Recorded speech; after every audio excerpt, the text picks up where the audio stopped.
Assalamualaikum warahmatullahi wabarakatuh. Salam sejahtera bagi kita semua.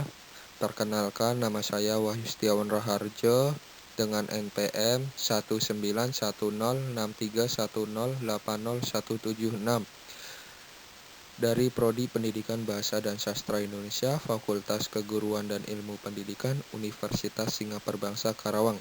Di sini saya akan mempresentasikan sebuah observasi atau penelitian yang bertemakan pembelajaran menulis yang berjudul Pembelajaran Menulis Surat Lamaran Pekerjaan pada Siswa Kelas 12 SMAN 1 Cikarang Barat. Tugas ini dibuat untuk memenuhi tugas individu dari mata kuliah pembelajaran menulis yang diampu oleh Ibu Sutri SPD MPD. Pembelajaran menulis. Menurut Umar Hamalik, tahun 2006, halaman 239, pembelajaran adalah suatu kombinasi yang tersusun meliputi unsur-unsur manusiawi, material, fasilitas, perlengkapan, dan prosedur yang saling mempengaruhi tercapainya tujuan pembelajaran. Menurut Henry Guntur Tarigan, tahun 1986, halaman 15, menyatakan bahwa menulis dapat diartikan sebagai kegiatan menuangkan ide atau gagasan dengan menggunakan bahasa tulis sebagai media penyampai. Sedangkan Eric Gold, Robert Diani, dan William Smith tahun 1989, halaman 18, menulis adalah perilaku kreatif. Perilaku menulis kreatif karena membutuhkan pemahaman atau merasakan sesuatu, sebuah pengalaman, tulisan, maupun peristiwa. Jadi, dapat saya simpulkan bahwa pembelajaran menulis adalah kegiatan pembelajaran yang menuangkan ide kreatif, pengetahuan, maupun pengalaman seseorang dengan menggunakan tulisan sebagai mediumnya. Metode penelitian. Pada penelitian ini, penulis menggunakan metode penelitian kualitatif.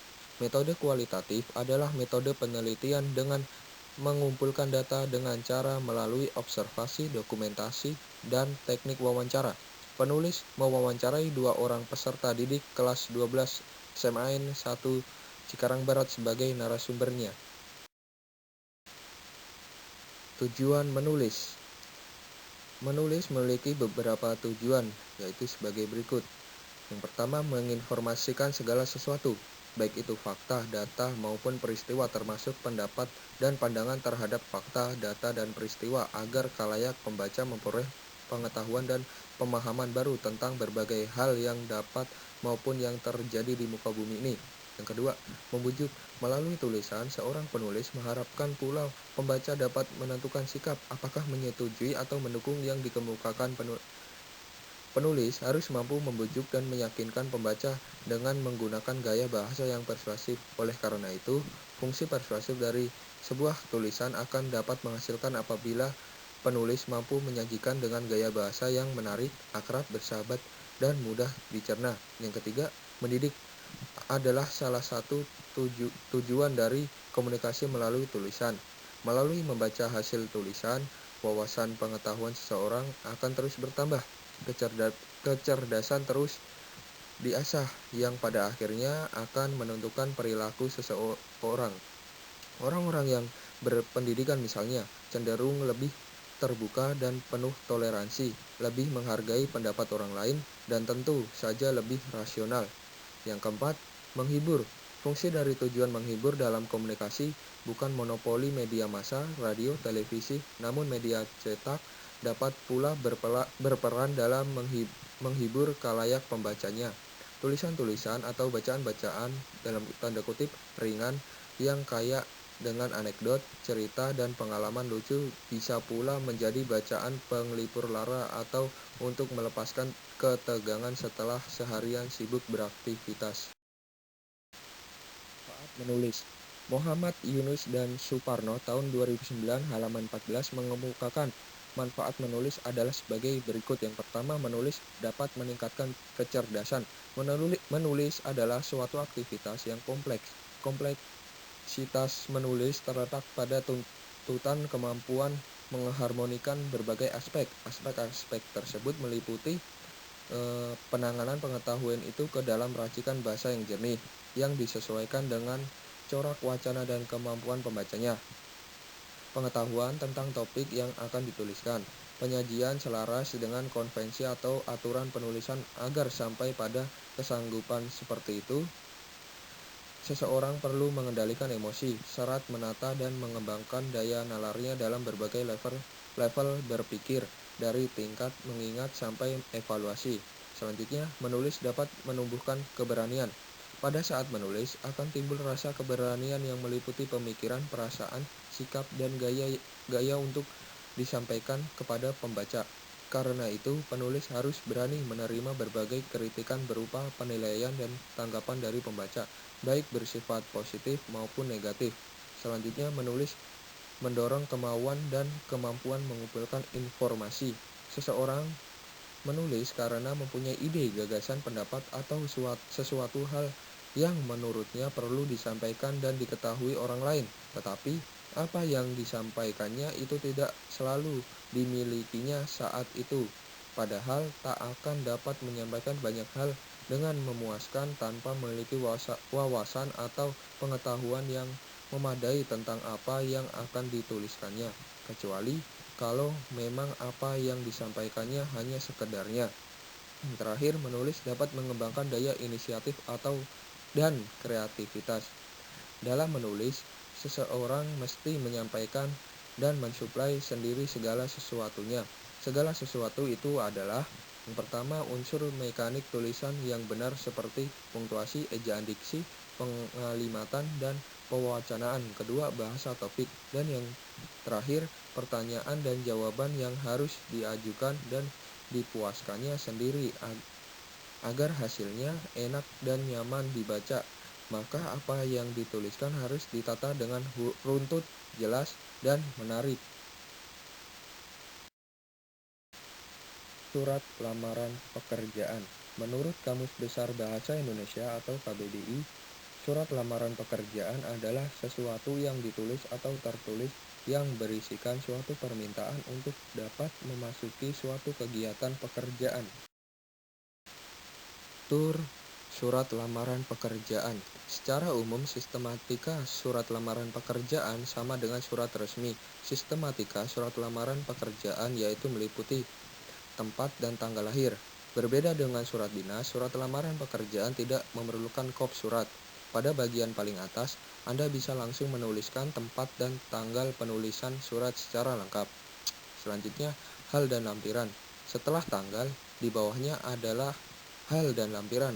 Posisinya ada di bagian kiri. Hal biasanya diisi dengan lamaran pekerjaan dan lampiran diisi dengan jumlah dokumen yang terlampir. Selanjutnya, tujuan surat. Kepada siapa surat tersebut ditujukan? Biasanya penerima surat lamaran hanya menyatakan jabatan. Anda hanya perlu menuliskan jabatannya, tidak usah menggunakan Bapak atau Ibu. Selain itu, Anda tidak perlu menggunakan tanda baca titik pada akhir setiap barisnya. Selanjutnya, salam pembuka. Sebelum masuk bagian isi, tuliskan lebih dahulu salam pembuka. Lebih baik menggunakan salam universal, seperti dengan hormat. Adalah salam pembuka tidak perlu dituliskan menjorok ke dalam. Pada alinea pembuka, Anda bisa menuliskan dari mana Anda mendapatkan informasi lowongan pekerjaan. Selanjutnya, bagian isi. Pada bagian isi, biasanya terbagi dalam 3 hal, yaitu identitas, maksud surat lamaran pekerjaan, dan berkas-berkas lamaran pekerjaan. Pada bagian identitas, tuliskan informasi yang sekiranya perlu, misalnya nama lengkap, jenis kelamin, tempat tanggal lahir, pendidikan terakhir dan jurusannya, dan kontak berupa email dan nomor handphone. Setelah menuliskan identitas, Anda bisa menuliskan maksud dari surat lamaran. Anda juga bisa menyampaikan beberapa skill atau suatu kondisi yang bisa menarik minat tim recruiter. Selanjutnya, bagian penutup. Bagian penutup pada surat lamaran pekerjaan biasanya berisi harapan supaya diterima dan ucapan terima kasih. Yang terakhir, tanda tangan dan nama. Pada bagian paling akhir, yaitu tanda tangan dan juga nama terang. Sebelum tanda tangan, Anda perlu menuliskan hormat saya. Fungsi menulis surat lamaran pekerjaan. Surat lamaran pekerjaan memiliki beberapa fungsi, di antaranya adalah sebagai berikut. Yang pertama, sebagai tanda tertulis atau resmi permohonan pekerjaan. Fungsi utama surat lamaran pekerjaan adalah untuk mengajukan permohonan pekerjaan pada suatu instansi atau perusahaan. Dengan surat lamaran pekerjaan berarti secara resmi Anda mengajukan pekerjaan kepada sebuah instansi atau perusahaan tersebut. Kedua, sebagai alat komunikasi, fungsi ini merupakan salah satu fungsi dasar dari setiap surat, karena setiap surat sudah dapat dipastikan akan mengundang informasi yang akan sangat diperlukan oleh pihak yang dituju. Dalam surat lamaran, informasi yang dibutuhkan yaitu informasi mengenai data dan identitas pelamar. Dalam surat lamaran pekerjaan biasanya akan terlampir ijazah, daftar riwayat hidup, fotokopi KTP, dan keterangan pengalaman pekerjaan. Semua informasi tersebut akan sangat diperlukan oleh suatu perusahaan atau instansi yang dituju sebagai bahan pertimbangan untuk menerima pelamar tersebut. Oleh karena itu, bagi pelamar selalu perhatikanlah informasi dalam surat lamaran tersebut dan persiapkan semua persyaratan yang dibutuhkan. Terakhir, sebagai bahan pertimbangan, ini sudah dijelaskan di atas bahwa dengan hadirnya sebuah surat lamaran pekerjaan dan berbagi informasi mengenai identitas diri merupakan kebutuhan untuk melakukan sebuah pertimbangan bagi instansi atau perusahaan menerima pelamar yang tepat mengisi pekerjaan yang kosong. Objek observasi. Identitas narasumber. Yang pertama, nama Nabila Kartika UG, kelas 12 Bahasa, asal sekolah SMAN 1 Cikarang Barat. Kedua, nama Priska Aurelia, kelas 12 Bahasa, asal sekolah SMAN 1 Cikarang Barat. Pelaksanaan observasi. Hari atau tanggal Sabtu 6 Maret 2021, tempat Medland Cibitung. Field observasi. Yang pertama, kegiatan pendahuluan. Sebelum kegiatan pembelajaran dimulai, peserta didik mengisi presensi di kolom komentar Google Classroom yang telah dibuat oleh pendidik. Kegiatan inti.